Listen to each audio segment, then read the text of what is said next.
CrossFit, timing chips, and baseball. That's what we're going to talk about today. No doubt, these finishes are exciting. Check out these baseball slides. Awesome, but man, I hope somebody doesn't get hurt.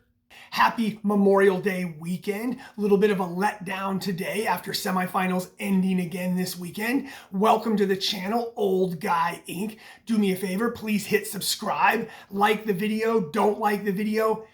Give me some comments about why you agree or disagree with what I'm going to talk about in regards to timing chips. So I'm all about making sure we get the right athletes winning. And I think having judges use stopwatches certainly just puts one more thing on the judges' plate. We know we're already having enough issues with judges right now that we don't want to do that. So the timing chips is certainly a great idea. It's a great concept. It's a great thought. However, I'm going to go over some of the points that I think don't really work with the timing chip, okay? So in no particular order, first of all, most of you probably know that the timing chip is put on the ankle and it's only put on one ankle. So therefore, the athlete needs to know which ankle that is.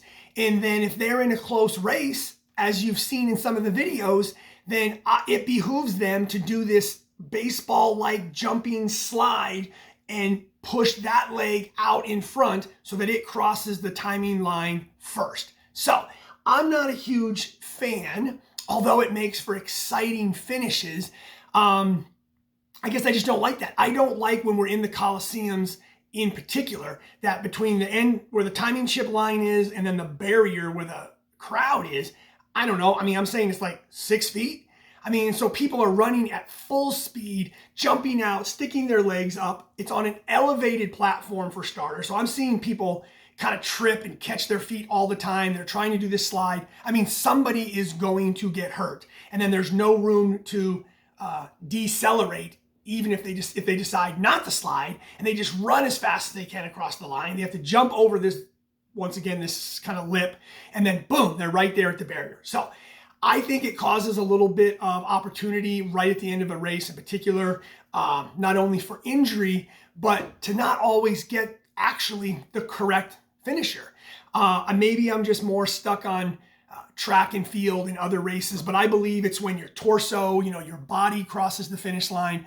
So just because, let's say I decide to stand up and my body crosses the line first, the person next to me dives and shoves their foot out in front and just a little bit of their ankle, even though their body's way behind me, passes the line first, they're going to get the win. Now, I understand that type of close race doesn't happen like all the time. But once again, certainly in some of these quicker races we just saw this weekend, like the rope climb workout, we did see some finishes like that. And I even showed a clip, and CrossFit even posted a clip about it, which is kind of what got it on my mind. Here it is. So exciting. So I guess I got a couple things with that. I also showed a clip, or I'll show that right now, one of the two, of using the timing chip outdoors. Exciting race, timing chips, no sliding, plenty of room to slow down. And I think that was a great race. I believe it was Samuel Quant and Frazier.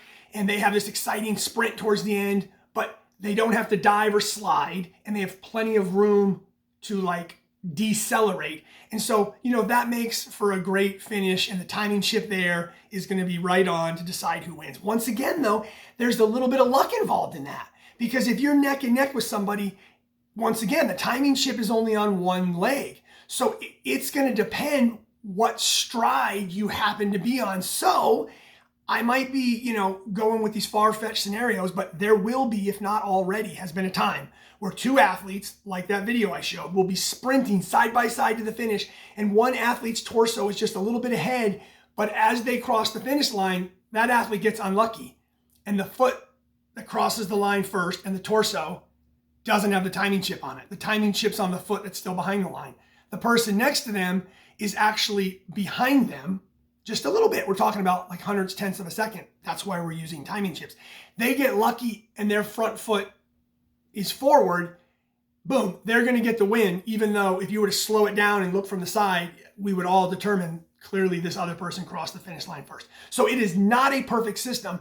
And I would love to hear some ideas that you have. I have a couple of my own. I'm not sure why we don't attach the timing chip to like the shorts. So if you put it right on each athlete, athletes aren't out there naked, right? I mean, they can take off their shirt, but they have to leave on their shorts.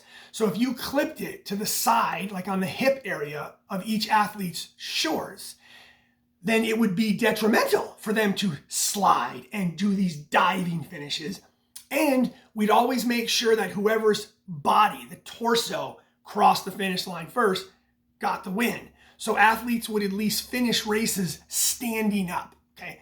I think that's a very simple fix. It would take away from the luck of which foot happens to be stride ahead when you're crossing the line, because we've seen that happen a lot of times where you watch a close race. I've seen this a lot, and it's clear that one athlete crossed the line first, but they'll end up losing to the person next to them simply because of the fact that their lead leg didn't have the timing chip on it and this other athlete's did, and they kind of reached out with it. So I know it's just another aspect of exciting, fun finishes maybe that you guys like. I just don't like it. I'll even step that back one further. I understand that the timing chips are a good thing, and we don't want to put more responsibility on our judges. I just don't like now that so many CrossFit races, like the CrossFit event is over, the last rep is finished, and then it's like athletes have to, as quickly as they can, try to drop the bar, jump over the bar, try not to trip. Then they run to the finish line. There's another lip that they have to jump over, slide, put their foot out, crash into a barrier. I'm like, whoa, okay, maybe once again, I'm just being Mr. like softy over here. But man, everybody's gonna be up in arms when somebody gets hurt because they land on a rope that could have been shorter, and they're like, we could have fixed that. We could have addressed that concern. Well, I personally feel like we could address this concern. I don't think it's a good idea to have athletes sprinting as fast as they can when they're totally exhausted. They've really already finished the workout, and now we're asking them to put in this maximal effort, sprint at 100 miles an hour, jump over a barbell, then they have to jump over the lip of where the timing finish line is. Then they're diving, putting their legs out in front of them, doing a baseball slide, all while exhausted. If they're in this close race, I'm not gonna lie, it's kind of exciting to watch, but I don't like it. I think it's something we can fix, and I don't think it's really necessary. That's not what we're testing, in my personal opinion. So that's really it in a nutshell. I don't like that, and I think that we could come up with a better way to do it. And I think the simplest way to do it, just to repeat myself, would just be to move the timing chip and put it somewhere else. So I don't know if you guys have any other ideas, or what are your thoughts. I think the timing chip idea is great. I just don't like the way all of the CrossFit finishes now, when they're really close, they kind of come down to this aspect after the workout. And I think you could probably make an argument, well, hey, Clay, those are the rules. Like, it's part of the workout now. So like, just deal with it. Part of the workout is every workout ends with a sprint, slide, crashing finish over an elevated platform with a timing chip on one leg. And so everything that's involved with that is part of fitness now. And that's fine if that's your argument. That's just not what I think. And although I do have a safety concern there, okay, because I think sometimes the easiest way to make change is bring up a safety concern. I do think there's a legitimate safety concern there.